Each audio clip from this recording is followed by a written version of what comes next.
Thank you for joining us for another edition of Coffee Talk. Today, our guest is Miata Edoga. She's the CEO and founder of Abundance Bound. Abundance Bound helps non-traditional earners of all kinds, including actors, artists, and entrepreneurs, establish a healthy, compassionate relationship with their money, whether they're just starting out or starting over. Miata created the Financial Empowerment Program, which provides hundreds of creative souls with ongoing support and a specific step-by-step process to improve their financial situation, giving them more time, energy, and freedom to focus on their biggest dreams. Thank you so much for being here today, Miata. How are you doing today? I am well, April. It's good to see you. Oh, it's wonderful to see you too. I'm so excited for everybody to hear your story and your journey that brought you to where you are today. Can you tell us a little bit about how you became a financial coach and the company that you started, why you started it, what's it all about? Sure. So, I am, in addition to being a financial coach, I am also an actor. And what happened for me is that I finished high school. I went to college. I studied theater. I then trained at a conservatory in London, and I moved to Los Angeles to start my career. And April, what I always say is that I received some of the best training I could possibly have hoped for when it came to my craft as an actor. But when it came to money, not even the littlest bit of preparation at all. And I believe, and this is something I'm sure that we'll talk about today, I believe that financial education is important, it's critical for everybody, but particularly for what I call non-traditional earners. So people who do not go into careers where they receive paychecks kind of regularly every 2 weeks. It is really, really critical that we have an understanding about how to make money work through all of those ups and downs. And I didn't have that. And so it wasn't that I wasn't willing to work really hard. It wasn't that I thought I was going to go to Los Angeles and be discovered and hit it rich. I just honestly didn't have an understanding about how to make the finances work. Earning a decent amount 1 month and then going 3 months at a time, earning very little, working a whole bunch of different jobs to try to make ends meet, but also keep my schedule flexible. And what happened for me was just that I got steadily into more and more financial trouble. And it was just an incredibly painful time. At my worst, I was just over $80,000 in credit card debt. And it was not that I was buying shoes or cars or vacations. No. And I think that, this is true for so many people. It's just that I was consistently financially upside down. And so what basically happened for me was just that things got incredibly, incredibly difficult. I felt an enormous amount of shame, an enormous amount of fear. Mm-hmm. And I reached the place where it was clear that I was either going to have to figure out this money piece or I was going to have to quit. And I decided that I really, really needed to figure out the money piece. It's just so interesting because I really like you maybe to paint a picture of the gradual use of the credit cards to build up to the 80,000. Was it sort of like, as you said, the income is sporadic because it's job by job. Yeah. And sometimes you might have a windfall and you're like, oh, this is fantastic. Yeah. But then it's hard to budget, right? Because it's inconsistent and, bills aren't always the same every month. So could you paint us a little picture about when you got your first credit card and when you realized, like, okay, this is a tool I'm going to use to help me make ends meet or just to make my finances easier today? Yeah. So, okay, I got my first credit card before I started college. And this is something that I don't believe, I hope, isn't happening to the extent that it was happening when I went to college in the 90s. But I will never forget, I got a phone call before I even left for college. Like, I'd been accepted, but I hadn't even started college yet. And I got a phone call offering me a credit card. And basically, it was, I was told that, you know, this was important for me to have for emergencies. I never spoke to my parents about it at all. Like, no one asked. I didn't need to get permission. And I just thought, this makes sense to have something for emergencies. Right. And I feel like I had a general understanding that debt wasn't something that I wanted to have. Right. And so honestly, I went through the entire 4 years of college and did not use the credit card once, not a single time. Well, that's great. So because you were you were probably 18 or I think I was, and source of income. But you got credit card solicitations, right? Yeah, absolutely. Which doesn't happen today, thank you. Yes, I understand that has changed. Yeah. So yes, and it wasn't until I finished my education and went out to start my life that I started slowly using the credit cards. And, you know, for me, what ultimately became clear is that I was under-earning, overspending, under-earning, however you want to look at it, but I was under-earning by just over $1,000 a month. Wow, okay. And so, again, earning the way I was earning, it wasn't 1,000 in January, 1,000 in February, 1,000 in March. And this is one of the areas that I feel really makes things challenging for many of us. I might have 3 months where I didn't need to use the credit cards at all. But then the car would break down. And, you know, there would be extra bills that didn't happen every single month. Right. And I might put $3,000, $4,000 on the credit card.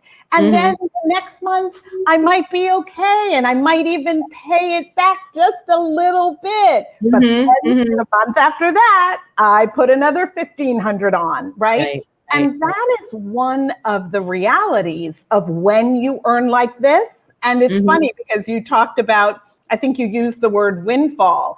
And there's an interesting thing that happens, I feel like, psychologically, where February, I might have what felt like a great month. You know, maybe I would book a job. I would get a few $1,000s in.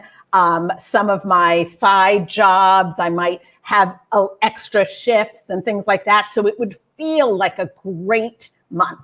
And then March, nothing, right? But what you'd say to yourself is you'd say, it's okay, because, you know, February was a great month. And then April, oh, not so good. But you would still say, well, yes, but February was such a great month. Right. So over the first 7 years that I was beginning my professional life, that is how we come to about $84,000. Can you talk a little bit about how it was being on the program and the counseling session? Maybe, I know it was a long time ago, but anything that you sort of remember about being in the program and how it benefited you? I can. So I was really, really lost. And as I said, a lot of tears. And some people had suggested to me that I consider bankruptcy. And I just couldn't. Now, I want to be really, really clear that there are times, absolutely, where I believe that that is the right thing to do. But I felt two things. One, I was clear that I had incurred this debt. I was very clear that my life wasn't working. And I was clear that I needed to figure out how to turn it around. And for me, that at that time meant paying back this debt. And so I feel I was lucky because I didn't have guidance. I went online and I found Consolidated Credit. They took my information and they looked up all of my cards that I had. And I had actually come with a list, but they were able to pull up that information. And they told me, okay, this card where your interest rate is 29.99%, the interest rate on our program, and I'm sure that everybody listening to this knows that this was what it was for me all these years ago. Right. Consolidated Credit will work with you to see what is possible. But my card that was 29.99%, I believe dropped to like 9.99, so 10%. My cards that were like 13+% dropped to like 7% or even 6%. Great. And so then she then explained to me how I would be making a payment every month. And I'll talk about that in a second.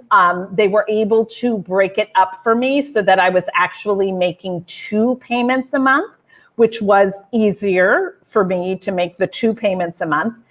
But because of the lower interest rates, it would take me, now again, I couldn't swear to this, but I believe it was between 5 and 6 years to pay it off entirely, okay? And one of the things that I talk to my students a lot about is that my minimum payment actually did not come down. My minimum payment actually went up a tiny bit. So my minimum payments when I was just paying the cards, but remember, that was like the 40+ year plan, right, was about $1,500 a month.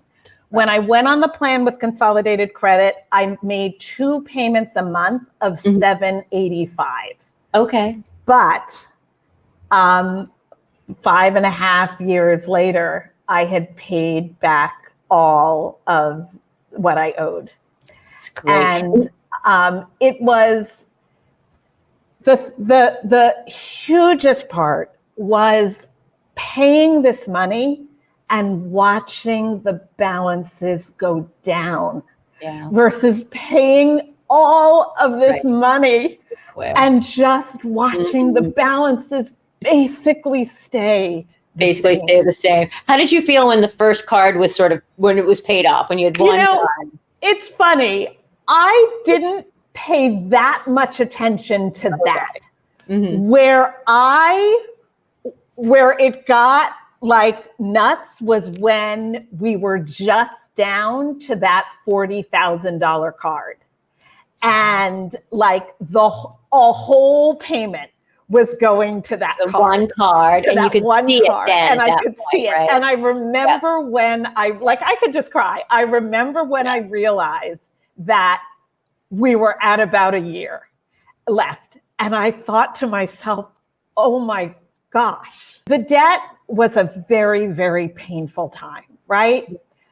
But I am grateful because the muscles that I built paying back that debt, it's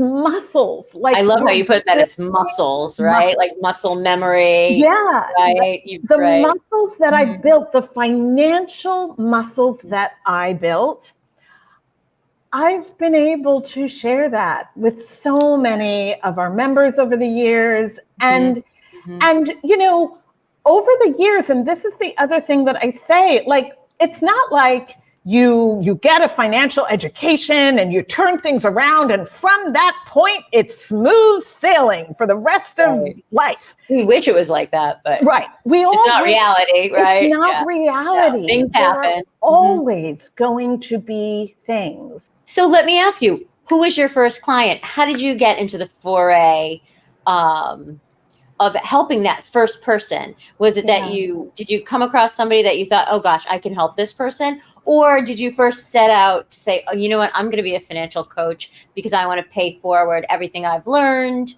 and, how I'm able to teach my children or my spouse. I want to be able to do that with other people. Like, there was a part of me that got really angry. I got angry that I had to go through what I went through, because I felt like I was a hard worker, right? I wanted to do things right.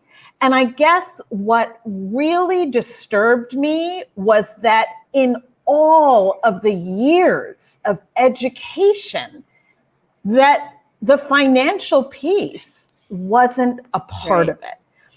And so it was a combination of honestly that anger, and also just very much the feeling like there are a lot of people like me. I know that there are a lot of people like me who found themselves in trouble, even though they felt like they were doing everything they could. And it just grew. And I will never pretend that it was easy, but my belief in this work has never wavered.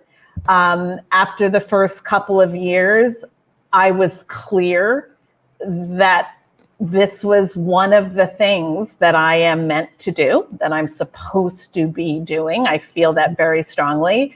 And I fought and I hustled, and I, would go speak places for free and would get some students doing that. And for quite a few years, I mean, so in March, we will be 19 years old. So for quite a few years, I didn't coach. I was very clear, like, I teach classes. I work with groups. Like, the idea of coaching wasn't something that I felt ready for. Like, I felt like I am teaching systems, and I teach those in group sessions. And I don't know, maybe 6 years in, 7 years in, people in my classes started asking, could we please work with you also individually? And over time we grew, and now that's not true. In 2019. So 4 years ago, we launched our financial empowerment program, which is the biggest way that we work with people. And that fulfilled really one of my greatest missions, which is that we offer comprehensive financial guidance and support, education at a very, very reasonable price point, because that's something that I'm extremely passionate about, is that when we are in financial trouble, the idea that we should be spending thousands and thousands of dollars to try to get out of financial trouble, that never sat well. Doesn't make It doesn't seem to make sense. So if you were to define financial abundance, like, how do you define that? I do not believe that money is by any means the most important thing. I do believe that it is one of the most impactful things. And I believe that there are very few relationships in our lives that we do not have a choice whether or not to have. Right. Money is a relationship you don't have a choice whether or not to have. And so if we agree on that basic principle, then once we know it's a relationship we all have, the question is that relationship going to be healthy and thriving? Or is it going to be toxic and scary and overwhelming, or somewhere on the spectrum in between? To me, the pursuit of abundance is about the strengthening of that relationship. And the healthier my financial relationship, the healthier my relationship is going to be with myself, with my own health, with my family, with my friends, with my career, with my calling, with society, right? That the financial relationship is going to affect all of those things. So abundance, for me, it really just is about the quality, right? And however you define a healthy, thriving, quality relationship, that to me is what abundance is. For one person, that may mean $10 or $15 or $20,000 a month. For another, it might be $4,000 or $5,000 a month. That's what we need to define. We need to define what your needs are and how we ensure that those needs are being met. And that's what I believe it means to literally be abundance bound, to be headed towards abundance and also literally bound to it, tied to abundance. Abundance. I love that. I mean, I just feel like it resonates so much with me. And I think that individual outlook, that everyone is on a different journey, and abundance is different for different people. And that it's just not a number. And so you primarily work with actors and people in the creative field. And we know the pay regarding how often people are paid is a challenge. But other than the inconsistency of income or not always being the same every month, what do you think is the other challenge people have to overcome when they think about money, when they think about needs versus wants, or the bills that are coming in, or savings? Are there other challenges, like more of a mindset issue rather than just a paycheck issue? What I suggest is that many of us reverse the order, so that what we do is we lock in, where is the money going? Lock that in first, because what most of us have to stop doing, especially non-traditional earners, is we have to stop attaching the way we spend to the way we earn. Because what that means is that when I earn up here, I spend up here. Okay. And then when I'm earning down here, I try to spend down here. But it's not actually possible to spend this way, spend this way, spend this way, spend this way. It's like a yo-yo, right? It's not actually possible to do that, right? And so what we need to do is we need to figure out what I am spending.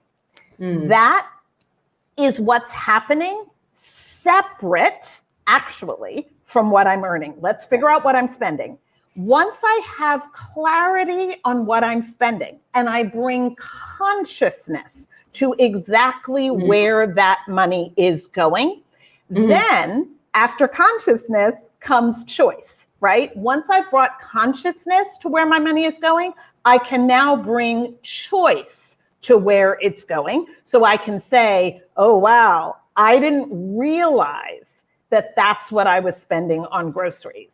I actually want to bring more awareness to that, and I'd like to bring that number down.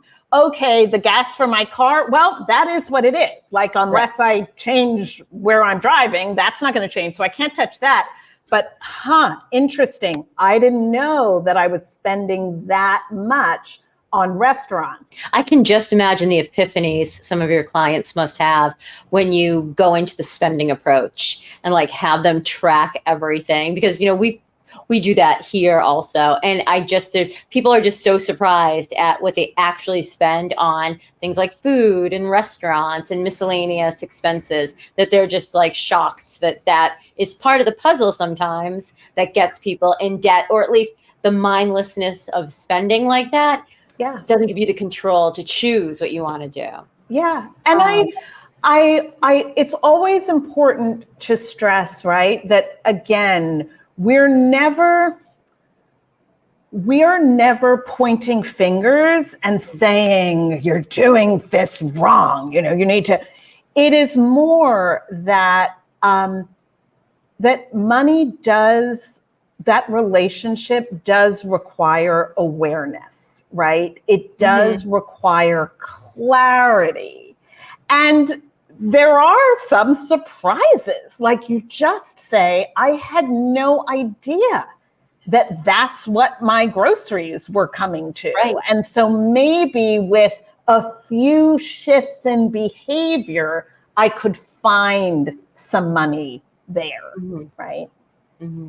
And also, I was just thinking, like, with the income being sporadic for many creative professionals, savings, investing, putting that money away to start building some residual income, maybe off of interest, or knowing that they're for emergencies, so that credit cards aren't really the only resort for paying for things.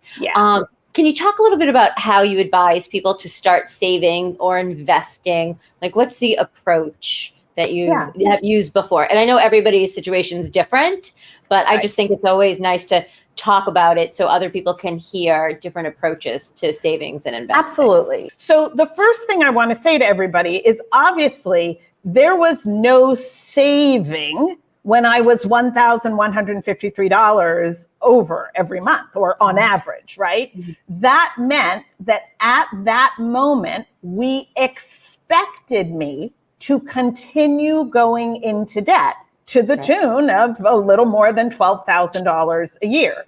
Right. But the thing that I point out to my members is, who would celebrate being at negative $500 a month? Well, most of us are going to say no one. But you know what? When you're at negative 1,100, we need to celebrate when you get to negative 500. We need to celebrate when you get to negative 200. We need to celebrate when you get to break even. And the only way we can do that is if we figure out where you're starting from.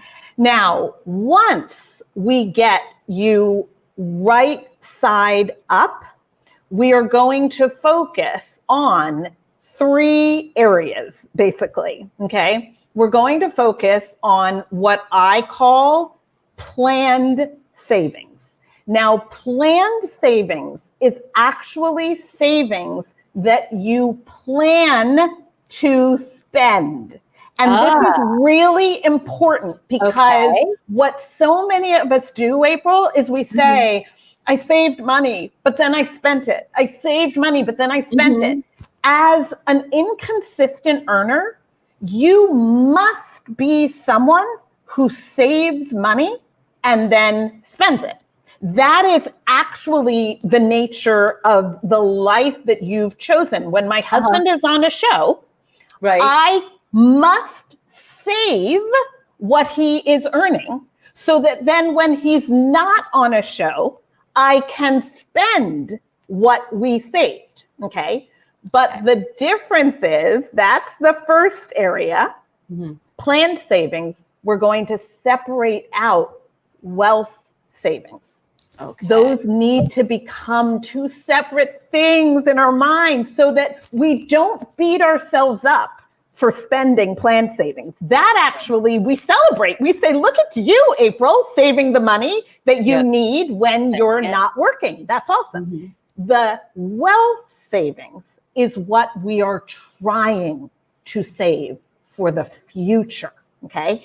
And out of the gates, honestly, we're going to prioritize planned savings because planned savings is what will keep you from using credit cards when you're in a period of lower earnings or when you're in any sort of emergency, right?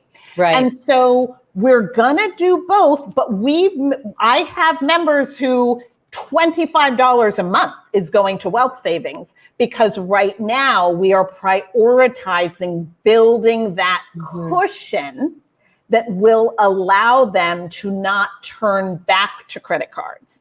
So depending on your situation, people either have those two things that they're working on, which is planned savings and wealth savings, and we'll talk about investing in a second, or some of us have three things. We have our planned savings, we have our debt plan, and we have our wealth savings. And if we have debt, then we need to actually be doing all three at once. But I absolutely do not believe in the idea that you pay back all of your debt before you save. And I understand the math, blah, blah, like, you know, your savings is only getting this interest rate. Yes, but that's not allowing for the actual facts, which are that we're human. We need to see something growing in addition to something going down. We need to build our savings muscles while we are also paying down our debt, so that when we are done paying down our debt, we have already built the savings muscle, and some at least of the money that was going towards debt goes towards accelerating your wealth. Well, thank you so much for your time today. So if somebody wants to go and find you in Abundance Bound, how can they find you? So the best way to find us is really on Instagram, to follow us on Instagram at Abundance Bound. And of course, our website, abundancebound.com. Our financial empowerment program, which is really the, in my opinion, the most powerful way that we serve members.